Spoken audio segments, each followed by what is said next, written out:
जय हिंद दोस्तों, कैसे हैं आप लोग। तो आज हम बात करने वाले हैं last of us season 1 episode 4 के बारे में। दोस्तों इसके पहले 3 एपिसोड हमारे चैनल पे ऑलरेडी एक्सप्लेन्ड है, तो अगर आपने उसे नहीं देखा है तो आप पहले उसे जरूर देख लीजिएगा। एपिसोड की स्टार्टिंग में हम एली को देखते हैं जो कि एक पुराने गैस स्टेशन के बाथरूम में होती है और वहाँ पे वो उस गन को चेक कर रही थी जो कि उसने फ्रैंक और बिल के यहाँ से चुराई थी। दोस्तों एली ऐसा इसीलिए कर रही थी क्योंकि वो अपने आप को सेफ रखना चाहती थी, इसीलिए उसने अपने पास गन रखी थी प्रोटेक्शन के लिए। जब वो बाहर जाती है तो वो जोएल को देखती है जो कि ट्रक के अंदर गैस भर रहा था जो कि उसने बिल और फ्रैंक की जगह से लिया था। जब एली वहाँ पे वेट करती है तो वो जोक की बुक पढ़ती है और जोएल को जोक सुनाती है जो कि जोएल को बिल्कुल पसंद नहीं आता।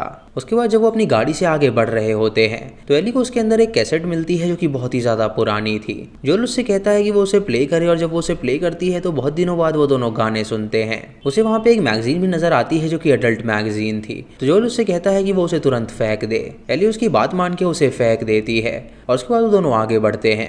एली जोएल पे बहुत ज्यादा भरोसा करती थी, इसीलिए वो उससे बहुत ज्यादा फ्रैंक हो रही थी, लेकिन जोएल को अब भी उस पर बिल्कुल भी विश्वास नहीं था, इसीलिए वो उससे थोड़ा सा रूडली बिहेव कर रहा था। जब वो आगे बढ़ते हैं तो देखते हैं कि वहाँ पे कई सारे जानवर मौजूद हैं, लेकिन वहाँ पे कोई भी इंसान नहीं है जो कि उन्हें काफी ज्यादा अजीब लगता है। उन्हें वहाँ पे कुछ अबैंडन्ड व्हीकल्स भी नजर आते हैं और एक बहुत बड़ा सा ब्रिज होता है जो कि मिडल में था। उसके बाद जोएल और एली वुड्स की तरफ जाते हैं ताकि वो वहाँ पे रात बिता सकें और जोएल वहाँ पे एक मील कुक करता है जो कि 20 साल के शेफ की कुक थी और उस डिश का नाम था रोवियोली। आते हुए दोनों आगे का प्लान डिस्कस करते हैं जहाँ जोएल उससे कहता है कि वो अपने भाई के पास कुछ ही दिनों में पहुंच जाएगा और वहाँ पे काफ़ी ठंडी होगी, इसीलिए वो आग वहाँ पे नहीं जला सकते और अगर उन्हें यहाँ पे भी आग जलाई तो काफ़ी लोग उससे अट्रैक्ट होकर यहाँ पर भी आ जाएंगे। एली उससे पूछती है क्या वो लोग उन्हें रॉब करेंगे, तो वो उसे बताता है कि वो उससे ही बदतर कुछ कर सकते हैं। उसके बाद जब ये दोनों सोने के लिए जाते हैं तो एली अपनी जोक निकालती है और एक जोक सुनाती है जिससे जोएल को हंसी आ जाती है और वो दोनों बहुत हंसते हैं। उसके बाद एली जोएल से पूछती है कि क्या यहाँ पे कोई आएगा, तो जोएल उससे कहता है कि इस जंगल में उन्हें कोई नहीं देख सकता। उससे कहता है कि वो आराम से सो जाए, यहाँ पे कोई भी नहीं आने वाला। और जब वो सो जाती है तो जोएल पूरी रात जग के वहाँ पे पहरेदारी देता है क्योंकि वो चाहता था कि एली आराम से सो जाए और वो बिल्कुल भी ना डरे। अगली सुबह अभी दोनों उठते हैं तो अपना सामान पैक करते हैं और उसके बाद दोनों रोड की तरफ चले जाते हैं ताकि ये आगे बढ़ सकें। एली उससे पूछती है कि आखिर उसका भाई कौन है, तो वो उसे बताता है कि उसके भाई का नाम टॉमी है। टॉमी स्कूल के बाद आर्मी में गया था और उसने कई साल तक वहाँ पे सर्विस दी और 12 साल बाद जब ये आउटब्रेक हुआ तो टॉमी ने जोएल को कन्विंस किया एक ग्रुप ज्वाइन करने के लिए जो कि बॉस्टन की तरफ जा रहा था। उसने ग्रुप उसके कहने पे ज्वाइन कर लिया ताकि वो अपने भाई के साथ रह सके और उसे सेफ रख सके। उसी ग्रुप में उसे टेस मिली और उससे उनकी दोस्ती अच्छी हो गई थी और वहाँ पे टॉमी को मार्लिन मिली जिससे वो बात करने लगा था और उसके बाद उसने उसके साथ फायरफ्लाइज ज्वाइन कर लिया इस सपने के साथ कि वो इस दुनिया को बचा लेगा। उसने उसे मना किया था लेकिन वो उसकी बात नहीं माना और आखिर में आगे टॉमी ने फायरफ्लाइज को छोड़ दिया था और अब वो बिल्कुल अकेला है तो वो उसके पास जा रहा है ताकि वो उसे सेफ रख सके। उसके बाद जब दोनों आगे बढ़ते हैं तो उनके सामने एक टनल आती है जो कि एक बड़े से ट्रक की वजह से ब्लॉक हो गई थी और उसके आगे जाने का कोई भी रास्ता नहीं था।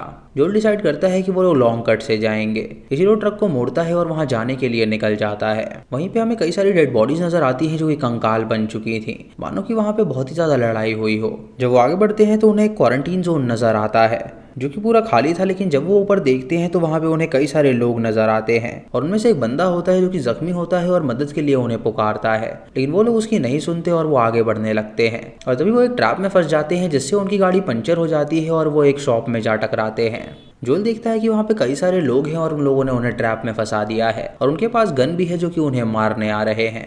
तभी उसे उस शॉप में एक होल नजर आता है जिसके अंदर से एली जा सकती थी, तो वो उससे कहता है कि वो उसके अंदर से उस पार चली जाए। वो उन बंदों से लड़ता है और उन्हें गोली मारने लगता है जिसकी वजह से एली उस होल के अंदर चली जाती है और सेफ हो जाती है। उसके बाद एक बंदा गन लेके जोएल के पास आता है तो वो उसे शूट करके मार डालता है और तभी एक दूसरा बंदा उसके पीछे से आता है और उसका गला दबाने लगता है। एली जब ये देखती है तो वो उस बंदे को शूट करने का सोचती है कि उसके पास एक गन मौजूद थी जिसके बारे में जोएल को नहीं पता था। वो अपने बैग से उस गन को निकालती है और उसे लेकर वहां पर जाती है जहां वो उसे उस बंदे के टांग में शूट कर देती है जिससे वो जख्मी हो जाता है और जोएल की इससे जान बच जाती है और वो बंदा उनसे माफी मांगने लगता है, लेकिन जोएल उसकी नहीं सुनता और उसे भी मार डालता है। वो एली से गन ले लेता है और उसे लेकर वो वहां से स्ट्रीट्स पे जाता है ताकि वो किसी ऊपर की जगह पहुंच सके और वहां से देख सके कि वहां से बाहर जाने का रास्ता कहां पर है। उसी क्वारंटीन जोन में हमें कैथरीन नाम की एक लेडी दिखाई जाती है जिसने सभी फेडरल एजेंट्स को मार डाला था और वो वहां की नई लीडर बनी थी। वो एक बूढ़े डॉक्टर को इंटरोगेट कर रही होती है जो कि फेडरा के लॉकअप में होता है। उससे पूछती है कि आखिर हेनरी कहाँ पर है, तो वो उसे बताता है कि उसे नहीं पता कि हेनरी कहाँ है। वो आदमी कैथरीन से कहता है कि वो बहुत ही गलत कर रही है, क्योंकि वो अपने भाई की मौत का बदला मासूमों से ले रही है।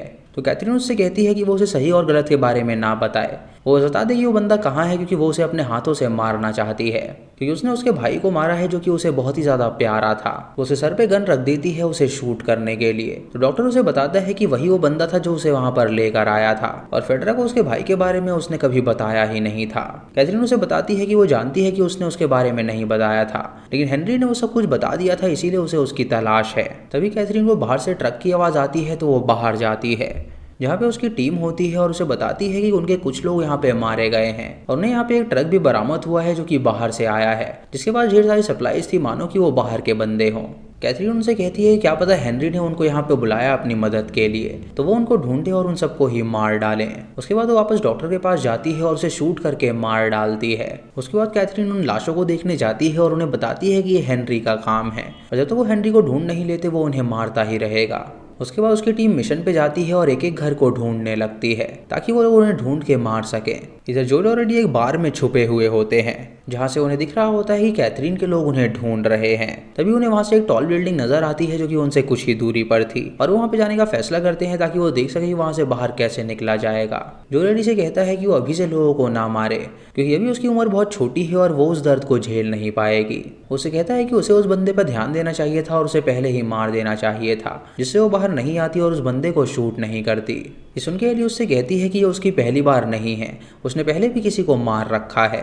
उसके बाद जोएल एली को उसकी गन दे देता है और उसे कहता है कि वो इसका इस्तेमाल तभी करे जब उसे ज़रूरत महसूस हो। एली उस गन को अपने बैग में डालने के बजाय अपनी जेब में डाल देती है, क्योंकि उसे पता था कि उसे जल्दी से इसका इस्तेमाल करना ही पड़ेगा। हम यहाँ देख पाते हैं कि जोएल अब एली की केयर करने लगा था और उससे उसकी काफ़ी ज़्यादा अच्छी दोस्ती हो गई थी और वो दोनों फ्रैंक भी हो गए थे। जब वो दोनों बार को लीव कर रहे होते हैं तो जोएल उससे कहता है कि वो बिल्कुल भी चिंता ना करे, तो एली उससे कहती है कि जब तक वो उसके साथ है उसे कोई भी चिंता नहीं है। इधर कैथरीन के पास उसका आदमी आता है जो कि उसे बताता है कि उन्हें हेनरी के साइन मिले हैं, और वो उसे एक बिल्डिंग में लेकर जाता है जहाँ पे एक एटिक मौजूद थी और वहाँ पे कई सारे सुपर हीरो की ड्राइंग बनी हुई थी। कैथरीन वहाँ पे देखती है कि वहाँ पे बहुत ही कम कैन बचे हुए हैं, जिससे वो समझ जाती है कि उनके पास खाना खत्म हो गया था, इसीलिए वो यहाँ से चले गए। उसके बाद वो अपनी टीम से कहती है कि वो ज़्यादा दूर नहीं गए होंगे, तो वो उन्हें जल्दी से ढूंढें और मार डालें। उसके बाद उसका आदमी उसे एक बेसमेंट में लेकर जाता है जहाँ वो उसे दिखाता है कि नीचे की ज़मीन पूरी अंदर धंस चुकी है और उसके अंदर से वेव निकल रही है, मानो कि वो इन्फेक्टेड लोग वहाँ से बाहर निकलना चाहते हों। कैथरीन उससे कहती है कि इसके नीचे एक केव बनाई गई थी और उसके अंदर कई सारे इन्फेक्टेड लोग मौजूद हैं जो कि बाहर निकलना चाहते हैं, पर वो अपने लोगों को इस बारे में नहीं बता सकते, क्योंकि अगर उन्हें पता चलेगा तो वो लोग बहुत ज़्यादा डर जाएंगे। वो उस बिल्डिंग को सील करने के लिए कहती है और उसके बाद वहाँ से चली जाती है। इधर जोएल और एली उस टॉल बिल्डिंग के अंदर पहुंच जाते हैं और देखते हैं कि उसके अंदर 45 बिल्डिंग है, तो वो उसे क्लाइंब करने लगते हैं। एली जोएल से पूछती है कि जो बंदा उनके सामने फेक इंजरी लेकर आया था उसे कैसे पता चला कि वो उन्हें ट्रैप में फंसाना चाहता है। जोएल उसे बताता है कि वो हर जगह लोगों के साथ काम कर चुका है, इसीलिए उसे सब लोगों के पैतरे पता है और वो बहुत ज़्यादा सतर्क रहता है। एली उससे पूछती है कि उसने कितने इनोसेंट लोगों को मारा है, तो जोएल उसे इग्नोर कर देता है और उसे कुछ नहीं बताता। इससे हम समझ पाते हैं कि उसने कई सारे इनोसेंट लोगों को मार रखा होगा।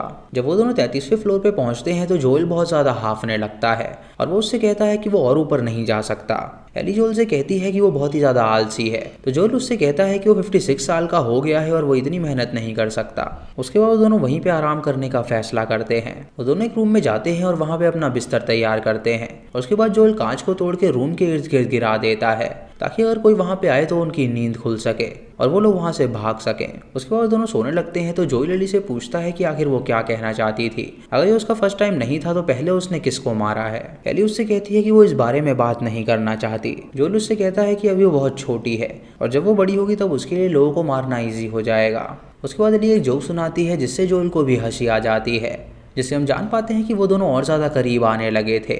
आधी रात को एली जोएल को उठाती है और जब जोएल की आंखें खुलती हैं तो वो अपने सामने एक बंदे को देखता है जिसने उसके ऊपर गन तान रखा था और दूसरे बंदे ने एली पे गन तान रखी थी, जिससे वो हैरान हो जाता है और ये एपिसोड यहीं पे ख़त्म हो जाता है। तो दोस्तों ये थी 4th एपिसोड की कहानी। इसके 5th एपिसोड की कहानी हम बहुत जल्द लेकर आएंगे, तो आप चैनल को सब्सक्राइब करके रखिए ताकि आपको नोटिफिकेशन सबसे पहले मिल सके। दोस्तों वीडियो को लाइक और शेयर करना बिल्कुल मत भूलिएगा। तो मैं मिलता हूँ आपको अगली वीडियो में, तब तक के लिए जय हिंद।